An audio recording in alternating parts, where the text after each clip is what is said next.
ప్రకృతి ప్రళయాలను సృష్టించి పాప నిర్మూలన చేయుచున్నారు.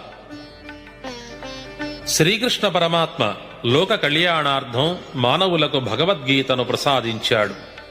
శ్రీ బ్రహ్మంగారు భవిష్యత్ కాలజ్ఞానమును లోక కళ్యాణానికి ప్రసాదించారు. ఇటువంటి అవతార సారూప్యములు వీరిరువురికి ఎన్నెన్నో ఉన్నాయి. కలియుగ ప్రత్యక్ష దైవంగా ఆబాల గోపాలము చేత పూజలందుకొనుచున్న శ్రీ వీరబ్రహ్మేంద్ర స్వామి వారి యొక్క ఈ వచన కాలజ్ఞానమును 2 భాగములుగా ఆడియో క్యాసెట్ల రూపములో శివరంజని ఎంటర్ప్రైజెస్, చల్లపల్లి బంగళా కాంప్లెక్స్, గవర్నరుపేట, విజయవాడ వారు విస్తృతంగా విడుదల చేసినారు.